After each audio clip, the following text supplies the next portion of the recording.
Hello everybody, it's Adrian Plus here. Yes, I'm Bridget. Hello. Here we are again, number 114 in Sounding the Shallows. Well, we are here again, but we're not where we usually are we? I mean, we're usually doing it either in our kitchen or our living room or somewhere in our house, but we're actually on holiday. We're on holiday in Scotland. Yes. And we're staying in a very interesting place in a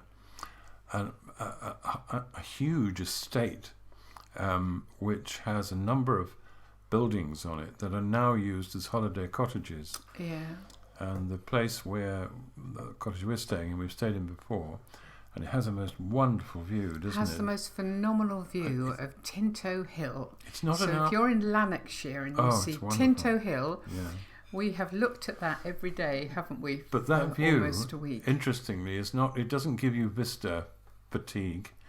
Sometimes when you travel all over very mountainous areas, as Bridget was saying earlier to me and to people we were with, you can reach the point where you think, oh no, another mountain.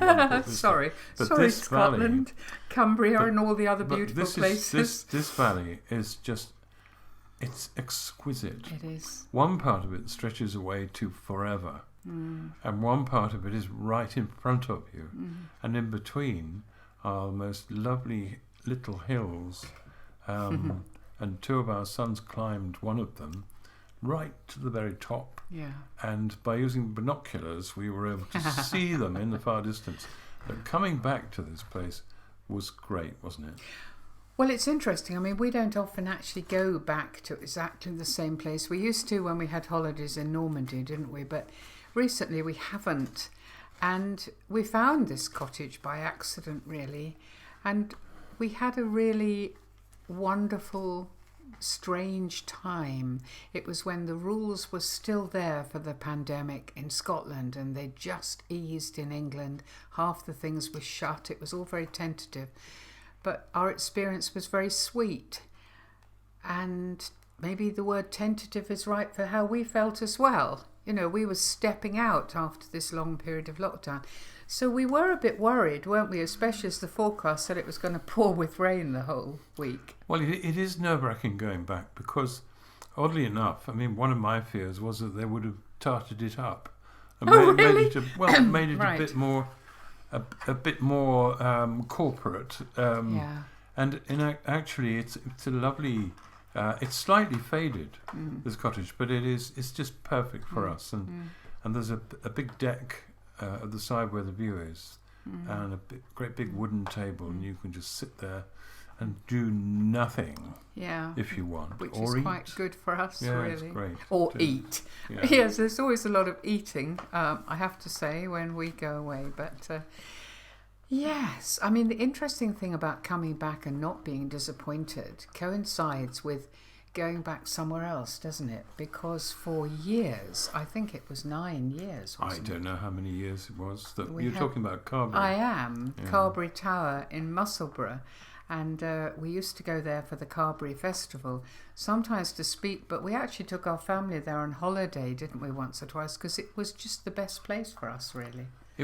For us, it was a very warm experience. We were fairly newish to what was going on in terms of speaking to groups of people. And the people from the Church of Scotland, the place was owned then, I think, or at least run. It was by Church of Scotland. There's some incredibly creative people working there, and guests who we got to know. And for some reason, when we were there, or I was there, and my sons were there, everybody decided it would be a really good idea to have a game of cricket. No, I think you and your sons decided it would be a really good idea to have a game of cricket. Well, they joined in. So we had teams of about 30, and they all surrounded the two wickets. And we did have a wonderful time. And it was painfully nerve-wracking because it now is a hotel. Yes, the Church of Scotland had to sell it, didn't they? And we were there at their last Carberry Festival, and it was quite heartbreaking. And this is a place where Mary Queen of Scots... Well, she was captured on the hill near there. And the Queen Mother, far more recently, stayed there. So it's a grand house and wonderful grounds. But when we were there for the Carberry Church Arts Festival, it was chaos. The children were allowed to just play around on the stairs, slide down the banisters. It was the most wonderfully, not negatively chaotic, but positively chaotic experience. And those who were there, and I'm sure there'll be some of those who are listening now, will remember what a good time we had. And there aren't that many times where you look back in your life and you think, well, that was fairly consistently. I think we were kind of adopted in a funny sort of way there. But what was odd going back was the first time we went there, our daughter was 2, and I sat in the rose garden with her mum, and her little girl and our little girl played together. Going back, we had our daughter, who's now 35, with her son, and our 2 of our sons, who are both in their 40s now. So that was bizarre for all of us. The place was flooded with memories. Is it good to go back? Was it good to go back? Well, was it for you? What did you think? It was very good for me. I wasn't at all sure. I mean, it was your birthday treat, actually, wasn't it, to have lunch there? I wasn't at all sure what it would be like because my memories were full of people. When I got there, I looked at the tree where the children used to climb. Not our children, just all children. And the place was still there. The building was still beautiful. The trees were still beautiful. The parkland was still beautiful. And we were greeted very, very warmly by the people working there. And it was kind of all right. And I was able to think, it's all right. It was a good time in the past. Sad that it closed, but it's all right. It was for a season. Yeah. That's how I felt. I was very relieved, actually, how I felt. I think I kind of arrived there eventually, but the first bit was marvellous because there's a huge drive going down to the building with beautiful trees on either side, and travelling down there in the car with Kate, our daughter, and Rafa, my grandson. We came on ahead. I was just so thrilled that it was the same. And going into the house, suddenly a little chill hit me about the fact that it had been so special once, and how would it be? And a girl emerged and said, "Hello, how are you?" And that was supposed to be a Scottish accent. Probably not like that. and she was so charming. And after a little while, she said, "Well, you can't take the dog in, but you can, because we had our dog with us, you can go and sit in the garden and we'll serve you there." So we actually sat in the rose garden. Which was great. But before I went, I said, my wife and my 2 sons will be here soon. Could you please not tell them that we're here? And she fell about laughing. And I thought, nothing's changed that much at Carberry. But later on, walking around the place, a real sadness hit me because at every where are the campers? At every corner and every bit, yes, there were used to be campers on the sides of this driveway. Yeah. And I suppose I faced yet again the fact that a thing that happened was good. Yes. It lives in you, continuing to be good as a memory. Yeah. But it isn't there. No. And I think that's something you and learn it to was face as I mean, time obviously goes it was by. sad for us, but it was incredibly hard for some people, wasn't it? Because, you know, they had maybe strewn the ashes of people they loved in the rose garden or in the grounds. It was part of them. And it would have taken some people a long time to get past that. But it is that realisation sometimes, and I'm not saying, I think I'm exaggerating this slightly for us, but the grief has moved into maybe something else, and you can look at the memories and you can think, that was great. Yeah. I think I was going to say, I remember when when COVID began and it got moving and everyone was in despair, and we were wondering what on earth would be the end of it.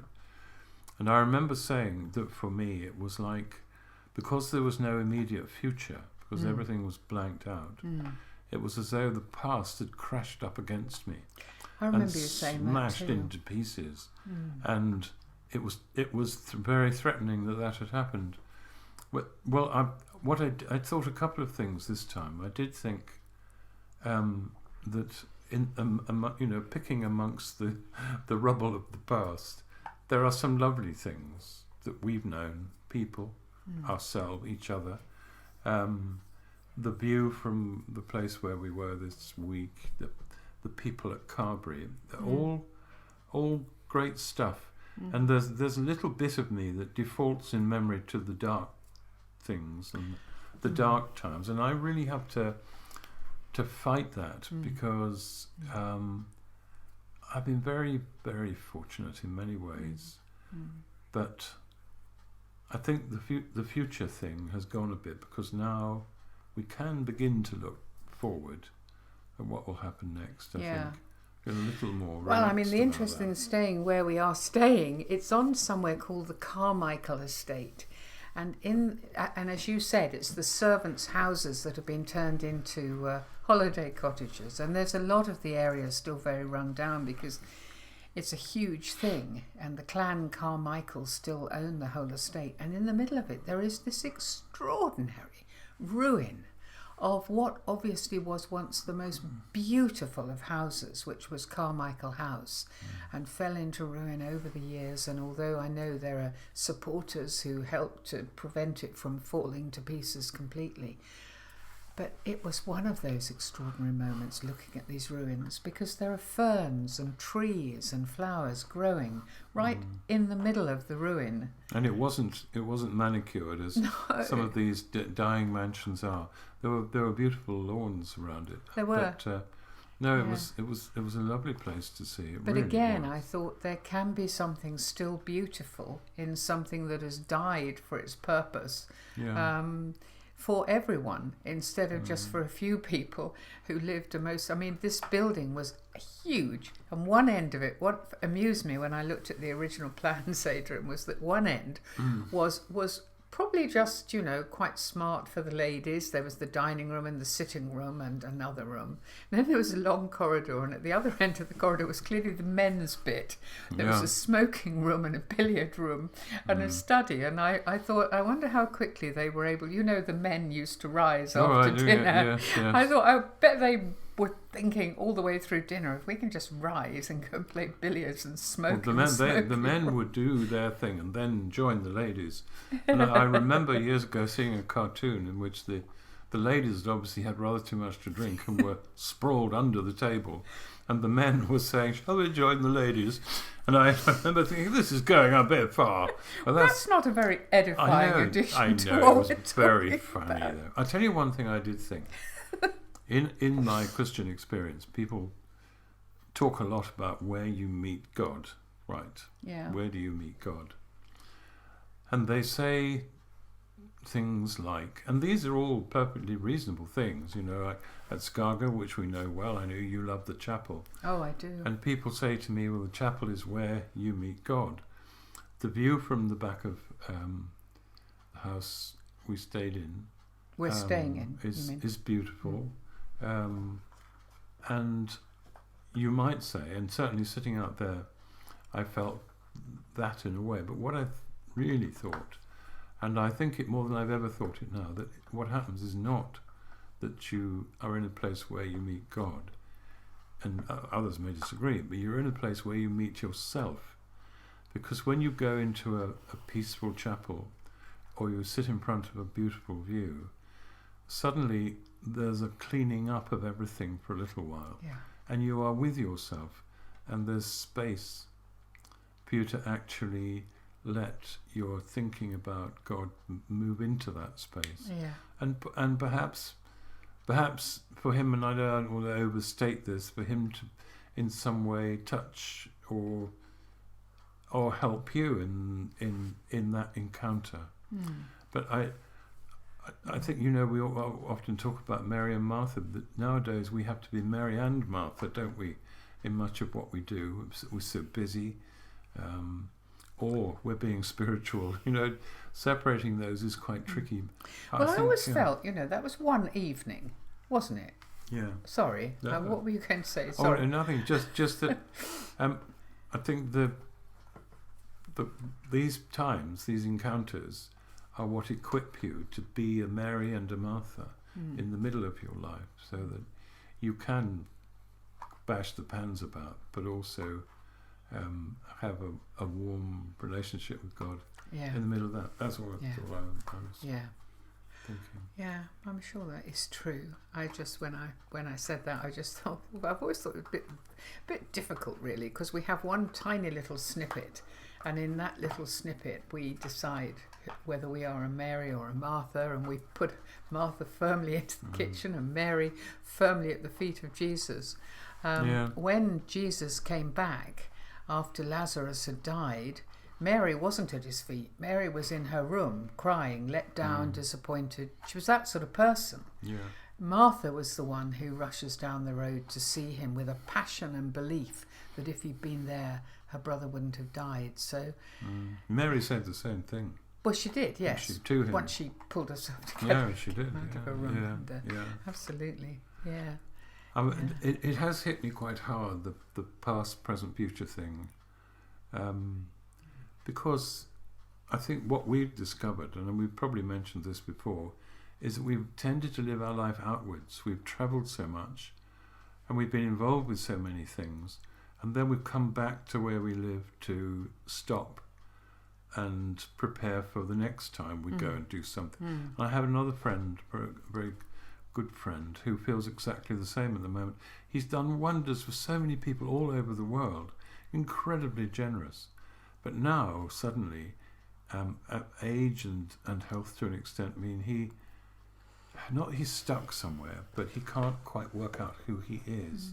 And there's a little bit I was reading in the second chapter of John in the New Testament, which I hadn't really thought about much in the past, where the writer of the epistle, John, talks about people who run ahead.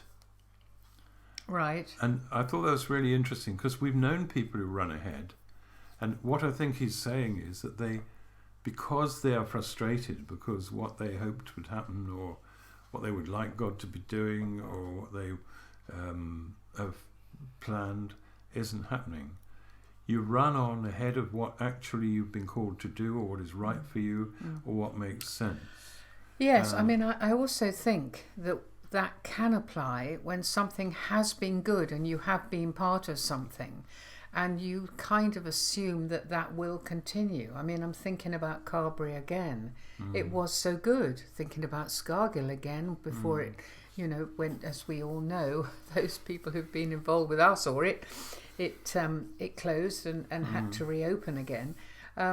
But you can assume that it will always go on. Yeah, I think we thought Carberry would just simply go on, and suddenly it didn't, and financially it had to be sold, and it's a big shock, isn't it? And that's sometimes the time when you start working really, really hard to try and make it happen, make something happen, not accepting that something does maybe have a season. It's not easy, though. I mean, it wasn't easy for those people. I'm sure it wasn't easy for the people on the Carmichael estate when their house fell into ruins, and for all sorts of reasons, they weren't able to be the people they had been. And I mean, you're here most of the time in a wheelchair, aren't you? And that's a very strange, something to get used to, certainly. There are real dangers in all this, because I suppose what you do is you come across, talking about meeting yourself, you come across who you actually are, and you spouted a lot of stuff. I'm talking about me, about being humble, and God does it and I don't do it, and all that. And now we really want to know, don't we, what the next right thing is for us. Not how can we go on doing the thing we did, because we could do some of that, we can do some of that, but what is a really useful thing? Do we settle down? Do we see what we can contribute to where we are? Do we wait to see if maybe there's some other job for us to do? I have to take issue, Adrian. I mean, you said, I think what you're saying is now you're facing who you are, and the other stuff you said when you were spouting stuff, etc. But I think there's always a danger, and it is a danger with age, that you begin to think you are actually less than you are, simply because life gets harder. And we meet a lot of amazing people, don't we, who are older and who've had to face the fact that their lives have changed. Yeah, and quite often we're saying to them, but you're seeing one part of yourself now. You're focusing on the part that isn't great, maybe physically, or isn't great, or your brain isn't working quite as well as it was, all and that, so all on. that is absolutely So I think one has true. to be careful about that. That's true as well. I just know that both of us are going through it a bit over this, about where we go from here, and what is the right thing. And I'm really keen we don't run ahead. And I suspect there will be people listening to us who will understand precisely what that means. Yeah. That they've always run. I'm in a wheelchair now. I mean, that's not all the time. But that's a practical thing. But it's a kind of parable. Yeah. And I'm still up for it, as you are. We are up for it, whatever it is that God decides. Yeah, and you have a new book coming out in September. I do, so for yes. goodness sake, it's not. Incidentally, I should just mention we are doing not a huge tour, but a tour in October or November, called Still Crazy. Yeah, and based possibly on that next book. year, doing them in short patches. And if anyone is interested, that's right. Let us in know. hosting an evening of Still Crazy. It'll be a real fun evening, lots of laughs, lots of tears. It's with as David usual. Robinson and Searchlight, so that's always Lots a of big good bonus. things. So let us know through the website if that's something your church would like to do, because we still have gaps, and it would be nice to fill those. But that, of course, is in the future, and this is now. It is. We'll see you next week. We which will. Is also in We'll the be future. back home by then. Yeah. Bye-bye.